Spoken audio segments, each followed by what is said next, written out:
ಇವತ್ ಹೆಂಗೈತಂದ್ರ ಪ್ರತಿಯೊಬ್ಬ ವ್ಯಕ್ತಿ ಒಂದಲ್ಲ ಒಂದು ವಿಧದೊಳಗ ಸ್ಟ್ರೆಸ್ ಒಳಗಿರ್ತಾನ. ಅದು ಫಿನಾನ್ಸಿಯಲ್ ಇಶ್ಯೂ ಆಗಿರ್ಬೋದು, ರಿಲೇಶನ್ಶಿಪ್ ಇಶ್ಯೂ ಆಗಿರ್ಬೋದು, ಅಥವಾ ಮನಿ ಒಳಗಿನ ಜಗಳಗ ಆಗಿರ್ಬೋದು, ಅಥವಾ ಸಕ್ಸಸ್ ಆಗಿಲ್ಲ ಅನ್ನೋ ಒಂದು ಕಾರಣ ಆಗಿರ್ಬೋದು. ಈ ತರ ಬಹಳ ವಿಧಗಳ ಸಮಸ್ಯೆಗಳು ಬೇರೆ ಬೇರೆ, ಬಟ್ ಒಂದಲ್ಲ ಒಂದು ಸಮಸ್ಯೆ, ಲೋನ್ ಸಮಸ್ಯೆ.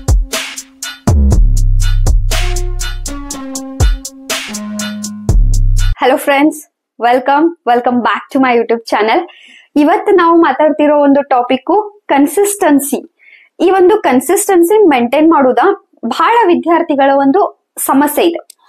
ಏನಪ್ಪಾ ಅಂತಂದ್ರ, ನನಗ ಒಂದು ವಿಷಯ ಗೊತ್ತದ, ನನಗೆ ಈ ಒಂದು ಸ್ಟಡಿ IAS ಆಗಿರ್ಬೋದು, KAS, ನನಗ ಪರೀಕ್ಷೆ ಪ್ಯಾಟರ್ನ್ ಗೊತ್ತೈತಿ, ನನಗ್ ಯಾವ ತರ ಓದ್ಬೇಕಂತ ಗೊತ್ತದ, ಸಿಲೆಬಸ್ ನಂಗೆ ಗೊತ್ತೈತಿ, ನನ್ ಕಡೆ ಪುಸ್ತಕಗಳ ಲಿಸ್ಟ್ ಅನ್ನು ಐತಿ, ಎಲ್ಲಾನ ಸೆಟ್ ಮಾಡ್ಕೊಂಡೇನಿ. ಬಟ್ ನನಗ್ ಓದಕ್ ಆಗ್ವಲ್ತು. 2-3 ದಿನ ಓದ್ತೇನಿ, 4ನೇ ದಿನ ಅಗೇನ್ ನನಗ್ ಫೋಕಸ್ ಆಗ್ವಲ್ತು, ನನ್ ಕಡೆಯಿಂದ ಓದಕ್ ಆಗ್ವಲ್ತು, ನನಗ ಕನ್ಸಿಸ್ಟೆನ್ಸಿ ಮೇಂಟೈನ್ ಮಾಡಕ್ ಆಗ್ವಲ್ತು.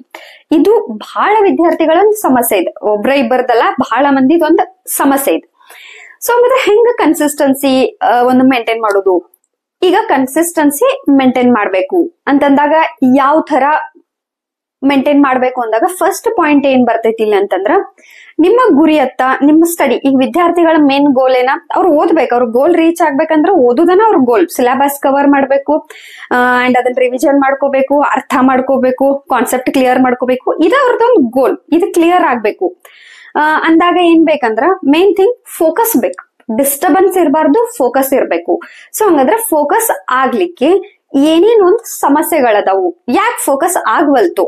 ಪ್ರತಿಯೊಬ್ಬರ ರೀಸನ್ಗಳು ಬೇರೆ ಬೇರೆನೆ ಇರ್ತಾವ, ಪ್ರತಿಯೊಬ್ಬರ ಸಮಸ್ಯೆಗಳು ಬೇರೆ, ಅಂಡ್ ಪ್ರತಿಯೊಬ್ಬರಿಗೂ ಒಂದೊಂದು ಸಮಸ್ಯೆ ಇದ್ದ ಇರ್ತಾವ. ಸೊ ಈಗ ನನ್ನಿಂದ ಫೋಕಸ್ ಮಾಡಕ್ ಆಗ್ವಲ್ತು, ಏನ್ ಕಾರಣಗಳು? ಒಂದಷ್ಟು ಕಾಮನ್ ರೀಸನ್ಸ್ ನಾ ಹೇಳ್ತೇನೆ, ಸೊಲ್ಯೂಷನ್ಸ್ ನಾ ಹೇಳ್ತೇನೆ. ಫಸ್ಟ್ ಪಾಯಿಂಟ್, ಫೋನ್ ಆಗಿರ್ಬೋದು, ಸೋಷಿಯಲ್ ಮೀಡಿಯಾ ಆಗಿರ್ಬೋದು, ಇನ್ನ ಫ್ಯಾಮಿಲಿ ಇಂದ ಡಿಸ್ಟರ್ಬೆನ್ಸ್ ಆಗತ್ತಿರ್ಬೇಕು, ಟ್ರಾವೆಲ್ ಅಥವಾ ಫೆಸ್ಟಿವಲ್ಸ್ಗಳು, ಅಥವಾ ರಿಲೇಶನ್ಶಿಪ್ ಇಶ್ಯೂಸ್ ಆಗಿರ್ಬೋದು, ಅಂಡ್ ಫೈನಾನ್ಸಿಯಲ್ ಇಶ್ಯೂಸ್. ಇವೆಲ್ಲ ಒಂದಷ್ಟು ಕಾಮನ್ ಫ್ಯಾಕ್ಟರ್ಸ್. ಪ್ರತಿಯೊಬ್ಬರ ಒಂದು ಜೀವನದೊಳಗೆ ಒಂದಲ್ಲ ಒಂದು ಸಮಸ್ಯೆ ಇರ್ತದ. ಈಗ ಫೋನ್ ಬಗ್ಗೆ ನಾವು ಹೇಳೋದಾತು, ಈಗ ಸೋಷಿಯಲ್ ಮೀಡಿಯಾ ಕಡೆ ಬಹಳ ಫೋಕಸ್ ಹೋಗ್ತದ, ಸಮಯ ಅಲ್ಲಿ ನಂದು ವ್ಯರ್ಥ ಆಗತ್ತದ. ಸೊ ಅದನ್ನ ನಾನು ಹೆಂಗ್ ಕಟ್ ಆಫ್ ಮಾಡ್ಕೊಳ್ಳಿ ಅಂದಾಗ ನೀವ್ ಅದಕ್ಕೊಂದು ಸಮಯನ ಎತ್ತಿಡ್ಬೋದು. ಈಗ ಒಂದು ಪೂರಾ ದಿನ ಅದ, ನಾ ಒಂದ್ ಅರ್ಧ ಗಂಟೆ ಸೋಷಿಯಲ್ ಮೀಡಿಯಾನ ಯೂಸ್ ಮಾಡಕ್ ಇಡ್ತೇನಿ, ಈ ಟೈಮ್ ಒಳಗಷ್ಟನ ಯೂಸ್ ಮಾಡ್ತೇನಿ ಅಂತ ಸ್ಟ್ರಿಕ್ಟ್ ಆಗ್ಬೋದು.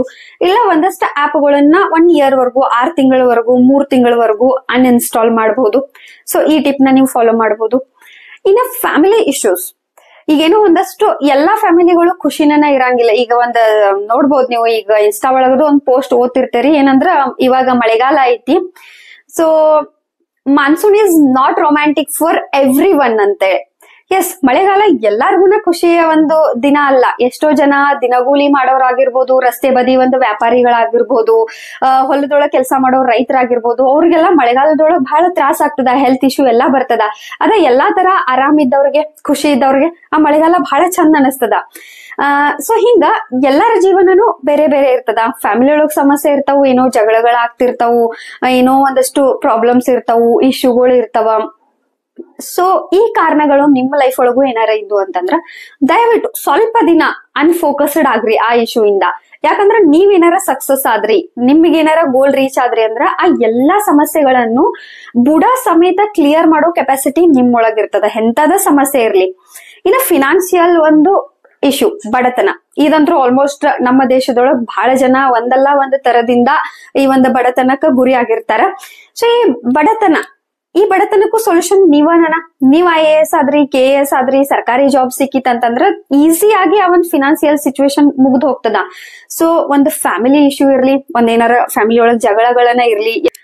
ಇನ್ನ ಎಷ್ಟೋ ಜನದ ಫ್ಯಾಮಿಲಿ ಹಿಂಗ್ ಇರ್ತಿದ್ಲಾ, ತಂದೆ ಕುಡಿತಿರ್ತಾರ, ಅದರಿಂದ ಮನಿಯೊಳಗ್ ಜಗಳ ಆಗ್ತಿರ್ತಾವು, ತಾಯಿನ ಎಲ್ಲೋ ಒಂದ್ ಕಡೆ ಹೊಡಿತಿರ್ತಾರು, ಒಟ್ಟ ಮನಿಯೊಳಗ್ ಒಂದು ನೆಮ್ಮದಿ ಇರಂಗಿಲ್ಲ. ಈ ತರ ಜೀವನನು ಬಹಳ ಜನರದಿರ್ತದ. ಜೀವನದೊಳಗ ಬಹಳ ಸಮಸ್ಯೆಗಳ ಇರ್ತಾವ.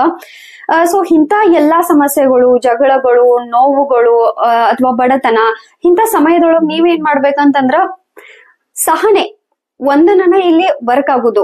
ಜಸ್ಟ್ ತಲೆಯಾಗ ನಿಮ್ದು ಇದೇ ಇರ್ಬೇಕು, ಈ ಸಮಸ್ಯೆನ ಎಲ್ಲಾ ನಾ ಒಬ್ಬ ಅಥವಾ ನಾ ಒಬ್ಬಳು ಕಷ್ಟಪಟ್ನಿ, ನಾ ಒಬ್ಬಳು ರಾತ್ರಿ ಹಗಲು ಓದಿದ್ನಿ, ನಾ ಒಬ್ಬಕ್ಕೆ ಎಫರ್ಟ್ ಹಾಕಿನಿ, ನಾ ಒಬ್ಬ ಎಫರ್ಟ್ ಹಾಕಿನಿ ಅಂದ್ರ ಈ ಎಲ್ಲಾ ಸಮಸ್ಯೆಗಳಿಗೂ ನಾ ಸೊಲ್ಯೂಷನ್ ಕೊಡ್ತೇನಿ. ಅಥವಾ ಇದ್ರ ಬಗ್ಗೆ ನಾ ಬರೀ ಕೂತೆ ನನ್ನಿಂದ ಏನೂ ಮಾಡಕ್ ಆಗ್ವಲ್ತು ಅಂತ ನೀವೇನಾರ ಟೈಮ್ ವೇಸ್ಟ್ ಮಾಡಿದ್ರಿ ಅಂತಂದ್ರ ಆ ಸಮಸ್ಯೆ ಜೀವನ ಪೂರ್ತಿ ಹಂಗ ಇರ್ತದ. ಸೊ ಸಮಸ್ಯೆನ ನೀವು ಸಾಲ್ವ್ ಮಾಡ್ಬೇಕು ಅಂತ ಡಿಸೈಡ್ ಮಾಡ್ರೆ ಎಸ್ 1 ವರ್ಷ 2 ವರ್ಷ ನೀವು ನಿಮ್ಮ ತಾಯಿ ಕಣ್ಣೀರ್ನ ನೋಡ್ಲೇಬೇಕು, ನಿಮ್ಮ ತಂದೆಯ ಒಂದ ನೋವನ್ನ ನೋಡ್ಲೇಬೇಕು. ಸೊ ಪ್ರತಿಯೊಂದಕ್ಕೂ ನೀವು ನಿಮ್ಮ ಮನಸ್ಸನ್ನ ಸ್ಟ್ರಾಂಗ್ ಮಾಡ್ಕೊಳ್ಳಬೇಕಾದಂತ ಅನಿವಾರ್ಯತೆ ಅವಶ್ಯಕತೆ ಐತಿ. ಜಸ್ಟ್ 1 ವರ್ಷ 2 ವರ್ಷ ನೀವು ಅದ್ ಎಲ್ಲಾ ಒಂದು ಸಮಸ್ಯೆಗಳನ್ನ ಒಂದು ಸ್ಟ್ರಾಂಗ್ ಮೋಟಿವೇಶನ್ ಆಗಿ ತಗೊಳ್ರಿ. ಇದನ್ನ ನಾ ಸೊಲ್ಯೂಷನ್ ಕೊಡ್ತೇನೆ ಈ ಸಮಸ್ಯೆಗಳಿಗೆ, ಇದು ಯಾವ್ದು ನನ್ಕಿಂತ ಮುಂದಿಂದಲ್ಲ, ಇದನ್ನ ಎಲ್ಲ ನಾ ಫೇಸ್ ಮಾಡ್ತೇನಿ, ನನ್ನಿಂದ ಆಗ್ತೈತಿ ಅನ್ನೋ ಒಂದು ಆತ್ಮವಿಶ್ವಾಸ ಬರ್ಬೇಕು. ಅಂಡ್ ಆ 1 ವರ್ಷ 2 ವರ್ಷದೊಳಗ ನಿಮ್ಮ ಮೈಂಡ್ ಇಂದ ಆ ಯಾವ್ದು ಸಮಸ್ಯೆಗಳು ನಿಮ್ಮ ಮೈಂಡ್ ಒಳಗ್ ಇರಬಾರ್ದು. ಅದನ್ನ ಎಲ್ಲಾನು ಅನ್ಫೋಕಸ್ ಮಾಡಿ ಕಸ ನಿಮ್ಮ ಓದಿನ ಕಡೆ ನೀವ ಫೋಕಸ್ ಮಾಡ್ಬೇಕ. ಇನ್ನು ಒಂದಷ್ಟು ಜನರ ಸಮಸ್ಯೆಗಳು ಬ್ಯಾರೆನೇ ಇರ್ತಾವು. ಎಲ್ಲಾ ಮನೆಯೊಳಗೆ ಸೆಟಲ್ಡ್ ಇರ್ತಾರು, ಮನೆಯೊಳಗೆಲ್ಲ ಬರೀ ಟ್ರಾವೆಲ್ ಮಾಡ್ತಿರ್ತಾರ, ಫುಲ್ ಮಸ್ತ್ ಮಜ್ಜಾ ಮಾಡ್ತಿರ್ತಾರ. ಒಂದಾದ್ರಿಂದ ಒಂದ್ ಕಡೆ ಅಡ್ಡಾಡೋದು, ಅಥವಾ ದೂರ ಊರೊಳಗ್ ರಿಲೇಟಿವ್ಸ್ ಇರ್ತಾರು. ಈಗ ಫಾರ್ ಎಕ್ಸಾಂಪಲ್ ನನ್ ತರನ ಇದ್ರ ಅನ್ಕೊಡ್ರಿ, ನಂದು ಪ್ರಾಪರ್ ಬೆಳಗಾವಿ, ಇರೋದು ಬೆಂಗಳೂರ. ಸೊ ಚಿಕ್ಕ ಪುಟ್ಟ ಫಂಕ್ಷನ್ಸ್ ಬರ್ಲಿ, ಏನೋ ಒಂದ್ ಹೆಲ್ತ್ ಇಶ್ಯೂಸ್ ಬರ್ಲಿ, ನಾ ಪದೇ ಖುಷಿ ಜೊತೆ ಅನಿವಾರ್ಯತೆ ಇದ್ದಾಗನು ಟ್ರಾವೆಲ್ ಮಾಡ್ಬೇಕಾಗ್ತದ. ಈ ತರನು ಬಹಳ ಜನರ ಜೊತೆ ಇರ್ತದ. ಸೊ ಅಂತ ಸಮಯದೊಳಗ ಟ್ರಾವೆಲ್ ಬರ್ಬೋದು. ಇನ್ನ ಹಬ್ಬಗಳಂತೂ ನಿಮಗ್ ಗೊತ್ತಿದ್ದನ ಐತಿ. ನಮ್ಮ ಒಂದು ದೇಶದೊಳಗ ನಾನಾ ಸಂಸ್ಕೃತಿಗಳು, ನಾನಾ ಧರ್ಮಗಳು, ನಾನಾ ಹಬ್ಬಗಳು, ನಾನಾ ಖುಷಿಗಳು ಎಲ್ಲಾನು ಬರ್ತಾವ. ಸೊ ಈಗ ನೀವ ನೋಡ್ಬೇಕು, ಈಗ ಒಂದ್ ಸಲ ಈಗ ರಕ್ಷಾ ಬಂಧನ್ ಚಾಲು ಆತಂತಂದ್ರ ವರಮಹಾಲಕ್ಷ್ಮಿ ಬರ್ತದ, ಅದಾದ ತಕ್ಷಣ 11 ದಿನ ಗಣಪತಿ ಹಬ್ಬ, ಅದಾದ ತಕ್ಷಣ ದಸರಾ, ದೀಪಾವಳಿ, ಹಂಗ ಹಬ್ಬಗಳು ಸ್ಟಾರ್ಟ್ ಆಗ್ತಾವ. ಆ ಹಬ್ಬದೊಳಗ ಒಂದೊಂದು ತಿಂಗಳೊಳಗ್ ನೀವು ಒಂದ ಸಲ ಡಿಮೋಟಿವೇಟ್ ಆದ್ರಿ, ಅಥವಾ ಒಂದ ಸಲ ನೀವು ಫೋಕಸ್ ಕಳ್ಕೊಂಡ್ರಿ, ಬರೀ ಒಂದ ದಿನ ಫೋಕಸ್ ಕಳ್ಕೊಂಡ್ರಿ ಅಂದ್ರ ನೆಕ್ಸ್ಟ್ 4 ದಿನ ಓದಕ್ ಆಗಂಗಿಲ್ಲ ನಿಮ್ ಕಡೆಯಿಂದ. ಸೊ ಮನಸ್ಸು ಅನ್ನೋದನ್ನ ಹಂಗ ಐತಿ. ಯಾವ್ದ ಖುಷಿ ಕೊಡ್ತೈತ್ಲಾ ಮನ್ಸಿಗೆ, ಯಾವ್ದರಿಂದ ಖುಷಿ ಸಿಗ್ತದ, ಎಲ್ಲಿ ಟೈಮ್ ಪಾಸ್ ಆಗ್ತೈತ್ಲಾ ಅತ್ತ ಜಾಸ್ತಿ ಈ ಮನಸ್ಸು ಓಡ್ತಿರ್ತದ. ಅದನ್ನ ಹಿಡ್ಕೊಂಬಂದ್ ಕುಂದ್ರಸೋದೈತ್ಲಾ ಅದ್ ಬಹಳ ಕಠಿಣ ಐತಿ. ಸೊ ಇಲ್ಲಿ ಏನ್ ಮಾಡ್ಬೇಕು ನೀವ್ ಅಂತಂದಾಗ, ಸ್ಟ್ರಿಕ್ಟ್ ಆಗ್ಬೇಕು. ನೀವು ಫ್ಯಾಮಿಲಿ ಮೆಂಬರ್ಸ್ ಜೊತೆ ಆಗಿರ್ಬೋದು, ಒಂದಷ್ಟು ಟ್ರಾವೆಲ್ ಬಗ್ಗೆ ಆಗಿರ್ಬೋದು, ನೀವೇನಾರ ಮಾಡ್ರಿ, ನಾ ಬರುದಿಲ್ಲ, ನನಗ್ ಸ್ಟಡಿ ಅದ, ನನ್ ಇದ್ರೊಳಗೆ ಇನ್ವಾಲ್ವ್ ಮಾಡ್ಕೋಕ್ ಹೋಗ್ಬೇಡ್ರಿ. ನಿಮ್ ಕಸಿನ್ಸ್ ಆಗಿರ್ಬೋದು, ಫ್ರೆಂಡ್ಸ್ ಆಗಿರ್ಬೋದು, ಒಂದ್ ಸಲ ನಿಷ್ಠೂರ ಆದ್ರ ನಡೀತದ. ಒಂದ್ಸಲ ಏನ್ ನೀವು ನಿಷ್ಠೂರ ಆದ ತಕ್ಷಣ ಪೂರ್ತಿ ನಿಮ್ ರಿಲೇಷನ್ಸ್ ಅನ್ನ ಹಾಳಾಗಂಗಿಲ್ಲ. ನೀವ್ ಒಂದ್ಸಲ ಸಕ್ಸಸ್ ಆದ್ರೆ ಅಗೇನ್ ನಿಮ್ ಫ್ರೆಂಡ್ಸ್ ಆಗಿರ್ಬೋದು, ನಿಮ್ ಕಸಿನ್ಸ್ ಆಗಿರ್ಬೋದು, ನಿಮ್ ರಿಲೇಟಿವ್ಸ್ ಎಲ್ಲಾರು ನಿಮ್ ಜೊತೆ ಮತ್ ಮೊದ್ಲಿನ ತರನ ಆಗ್ತಾರ. ಸೊ ಯಾವ್ದೇ ಕಾರಣಕ್ಕೂ ಫಸ್ಟ್ ಪ್ರಿಯಾರಿಟಿ ಏನೈತ್ಲಾ ಅದನ್ನ ಸ್ಟಡಿ ಕಡೆ ಇರಿಡ್ರಿ. ಇನ್ನ ರಿಲೇಶನ್ಶಿಪ್ಸ್ ಬ್ರೇಕಪ್ ಆಗಿರ್ಬೋದು, ಇವೆಲ್ಲಾ ಅಂತೂ ಕಾಮನ್ ಆಗ್ತಿರ್ತಾವ. ಸೊ ಅದಕ್ಕೂ ಜಾಸ್ತಿ ಫೋಕಸ್ ನ ಕೊಡಾಕ್ ಹೋಗ್ಬೇಡ್ರಿ. ಇನ್ನ ಓವರ್ ಆಲ್ ಆಗಿ ಎಲ್ಲಾ ಸಮಸ್ಯೆಗಳ ಒಂದು ಏನ್ ಮೇನ್ ಪ್ರಾಬ್ಲಮ್ ಅಂದ್ರೆ ಸ್ಟ್ರೆಸ್. ಇವತ್ ಹೆಂಗೈತೆ ಅಂದ್ರ ಪ್ರತಿಯೊಬ್ಬ ವ್ಯಕ್ತಿ ಒಂದಲ್ಲ ಒಂದು ವಿಧದೊಳಗ ಸ್ಟ್ರೆಸ್ ಒಳಗಿರ್ತಾನ. ಅದು ಫಿನಾನ್ಸಿಯಲ್ ಇಶ್ಯೂ ಆಗಿರ್ಬೋದು, ರಿಲೇಶನ್ಶಿಪ್ ಇಶ್ಯೂ ಆಗಿರ್ಬೋದು, ಅಥವಾ ಮನಿ ಒಳಗಿನ ಜಗಳಗ ಆಗಿರ್ಬೋದು, ಅಥವಾ ಸಕ್ಸಸ್ ಆಗಿಲ್ಲ ಅನ್ನೋ ಒಂದು ಕಾರಣ ಆಗಿರ್ಬೋದು. ಈ ತರ ಬಹಳ ವಿಧಗಳ ಸಮಸ್ಯೆಗಳು ಬೇರೆ ಬೇರೆ. ಬಟ್ ಒಂದಲ್ಲ ಒಂದು ಸಮಸ್ಯೆ, ಲೋನ್ ಸಮಸ್ಯೆ ಐತಿ, ಮನಿ ಕಟ್ಟಕ್ ಆಗ್ವಲ್ತು, ತಂದೆ ತಾಯಿ ಇಶ್ಯೂ, ಹೆಲ್ತ್ ಚಲೋ ಇಲ್ಲ, ಅಥವಾ ನಂದ್ ಹೆಲ್ತ್ ಚಲೋ ಇಲ್ಲ, ನನ್ ಜೊತೆ ಯಾಕೆ ಹಿಂಗಾಗತೈತಿ, ಈ ತರ ನೂರಾರು ಪ್ರತಿಯೊಬ್ರೊಳಗೂ ಸಮಸ್ಯೆ ಅದ. ನಮಗ್ ಅನಿಸ್ತಿರ್ಬೋದು ಇವತ್ ಯಾರೋ ಒಬ್ಬ ವ್ಯಕ್ತಿ ಅಲ್ಲಿ ನಗ್ತಾ ಆರಾಮಾಗಿ ಏನೋ ಒಂದು ಪೋಸ್ಟ್ ಹಾಕತಾನ ಅಂತ ಹೇಳಿ, ಬಟ್ ಅವ್ನ ಹಿಂದ ಅವ್ನ ಒಳಗ ಒಂದು ಸ್ಟ್ರೆಸ್, ಒಂದ್ ನೋವ ಇದ್ದೇ ಇರ್ತದ. ಸೊ ಸ್ಟ್ರೆಸ್ಸು, ಆ ಒಂದು ಓವರ್ ಥಿಂಕಿಂಗ್ ಏನ್ ರೀಸನ್ ಅಂತ ಅರ್ಥ ಮಾಡ್ಕೊಳ್ರಿ. ಇಲ್ಲಿ ಮೇನ್ ಸೊಲ್ಯೂಷನ್ ಅಂದ್ರೆ 2 ತರ ಬರ್ತದ. ಫಸ್ಟ್ ನೀವು ಆ ಸ್ಟ್ರೆಸ್ ಲೆವೆಲ್ ನ ಕಡಿಮೆ ಮಾಡ್ಕೋಬೇಕಂದ್ರೆ, ಒಂದ್ ಬೆಳಿಗ್ಗೆ ಎದ್ದ ತಕ್ಷಣ ಒಂದ್ 10-15 ನಿಮಿಷ, ಇನ್ನು ಯಾರು ಮನೆಯೊಳಗೆ ಎದ್ದಿರ್ಬಾರ್ದು, ಅವಾಗ ಒಂದ್ 10-15 ನಿಮಿಷ ಎದ್ದ ಕಸ ಒಂದು ಯೋಗಾಸನ ಮಾಡ್ರಿ, ಪ್ರಾಣಾಯಾಮ ಮಾಡ್ರಿ, ಅಥವಾ ಆರಾಮಂಗೆ ಕೂತ್ಕೊಡ್ರಿ. ಅಂಡ್ ಅದಾದ ತಕ್ಷಣ ಒಂದ್ 10-15 ನಿಮಿಷ ಸಿಂಗಲ್ ಒಬ್ರ ವಾಕ್ ಹೋಗ್ರಿ. ಯಾವ್ದೇ ರೀತಿ ನಾ ಮ್ಯೂಸಿಕ್ ಕೇಳ್ತಾ ಅಥವಾ ಯಾರೋ ಫ್ರೆಂಡ್ಸ್ ಜೊತೆ ಕರ್ಕೊಂಡ, ಈ ತರ ಅಲ್ಲ. ಈವ್ನಿಂಗ್ ಒಂದ್ 10-15 ನಿಮಿಷ ವಾಕಿಗೆ ಹೋಗ್ರಿ. ಅಂಡ್ ಸ್ವಲ್ಪ ಹೊತ್ತು ನಿಮ್ಮ ಜೊತೆ ಸಮಯ ಕಳೀರಿ. ಯಾವ್ದೇ ರೀತಿ ಫೋನು, ಮ್ಯೂಸಿಕ್, ಫ್ರೆಂಡ್ಸು, ಇವನ್ ಯಾವ್ದೇ ಕ್ಲೋಸ್ ರಿಲೇಷನ್ಸ್ ಇರ್ಲಿ, ಎಲ್ಲರನ್ನೂ ಬಿಟ್ಟ ಒಂದ್ ಅರ್ಧ ಗಂಟೆ ನಿಮ್ ಜೊತೆ ನೀವು ಮಾತಾಡ್ಕೊಳ್ರಿ.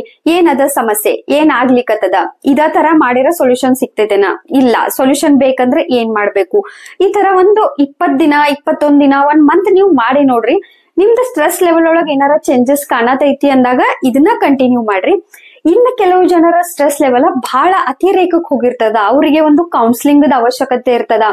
ಅಂತ ಒಂದಷ್ಟು ವಿದ್ಯಾರ್ಥಿಗಳು ನೀವ್ ಏನ್ ಮಾಡ್ಬೇಕಂತಂದ್ರ ಇವಾಗ ಫ್ರೀ ಆಗಿ ಬಹಳಷ್ಟು ಸೊಲ್ಯೂಷನ್ಸ್ ಅದಾವ. ಈಗ ನೀವು ಬೆಂಗಳೂರೊಳಗನ ನೋಡ್ಬೋದು, ನೀವು ಆರ್ಟ್ ಆಫ್ ಲಿವಿಂಗ್ ಅದ. ಇದು ಬೆಂಗಳೂರೊಳಗ ಅಷ್ಟಲ್ಲ, ಬಹಳ ಕಡೆ 186 ಕಂಟ್ರೀಸ್ ಒಳಗ ಇದ್ರ ಬ್ರಾಂಚಸ್ ಅದಾವ.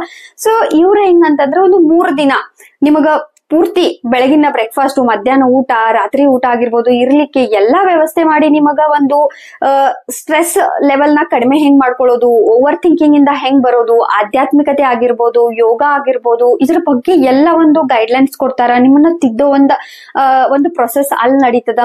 ಇನ್ನ ಇಲ್ಲಿ ನೀವು ಫಿಸಿಕಲ್ ಆಗಿ ಬರಾಕ್ ಆಗಿಲ್ಲ ಅನ್ನೋರು ನೀವು ಆನ್ಲೈನ್ ಒಳಗ್ ಜಸ್ಟ್ ಇನ್ಸ್ಟಾಗ್ರಾಮ್ ಒಳಗ್, ಯೂಟ್ಯೂಬ್ ಒಳಗ, ಗೂಗಲ್ ಒಳಗ್ ಚೆಕ್ ಮಾಡ್ರು ನಿಮಗ ಈ ಒಂದು ಆರ್ಟ್ ಆಫ್ ಲಿವಿಂಗ್ ಬಗ್ಗೆ ಗೊತ್ತಾಗ್ತದ. ಅವರು ಒಂದಷ್ಟು ಫ್ರೀ ಯೋಗ ಶಿಬಿರಗಳು ಇರ್ತಾವ. ದಿನಕ್ಕೆ ಅರ್ಧ ಗಂಟೆ ಕೊಡಕ್ ಆಗಂಗಿಲ್ಲ, ಅಷ್ಟೆಲ್ಲಾ ರಾತ್ರಿ ಹಗಲಿ ಸ್ಟ್ರೆಸ್ ಮಾಡ್ಕೊಂಡ, ಓವರ್ ಥಿಂಕ್ ಮಾಡ್ಕೊಂಡ ನೋವ ಅನುಭವಿಸೋದಕ್ಕಿಂತನೂ ಒಂದ್ ಅರ್ಧ ಗಂಟೆ ಈ ತರ ಯೋಗ ಕ್ಲಾಸಸ್ಗೋ ಫ್ರೀ ಆಗಿ ಸಿಗುವಂತದ್ನು ಬಳಸ್ಕೋಬಹುದು. ಯಾಕಂದ್ರೆ ಎಲ್ಲಾರ್ಗೂ ದುಡ್ಡು ಹಾಕಿನ ಮಾಡ್ತೇನಂದ್ರ ಆಗಂಗಿಲ್ಲ.